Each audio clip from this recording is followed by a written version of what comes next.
So I was with this female, right? And she goes, "Ugh, I hate that I'm your first bad bitch." Man, you trying to see the roster, huh? Hey, I'm not even gonna lie.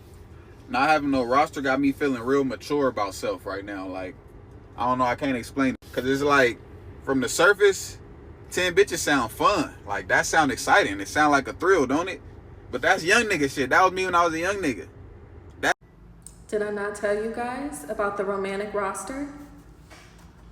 Now, this is going to be separate from an individual who is exploring their options and they're not interested in committing to anything serious. All parties involved aren't interested in committing to anything serious. So this is separate from the two TikToks that I stitched in their perspectives.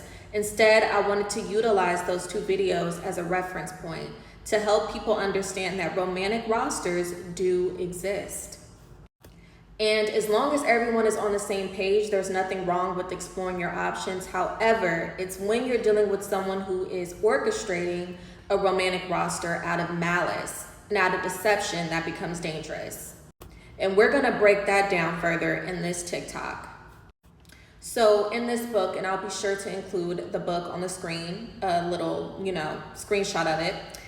In this book, it breaks down when you're dealing with a romantic roster and the person who is pulling the strings. There is an entire excerpt titled Pulling the Strings, very similar to a puppet master, paying attention to how they manipulate other people's emotions to benefit from these romantic rosters while the players aren't seeing any return on investment. So the person who has orchestrated the roster in the book is labeled as the puppeteer. The players on the roster are listed as the marionettes, and those are the individuals who are being pitted against one another, and they're not perceiving the fact that they're all being played.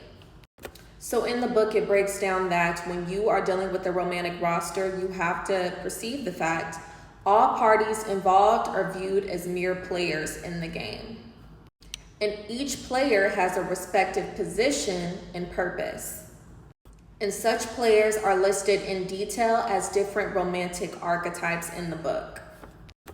So, in sum, when it comes to love, just because you're not playing a game with them doesn't mean that they're not playing a game with you.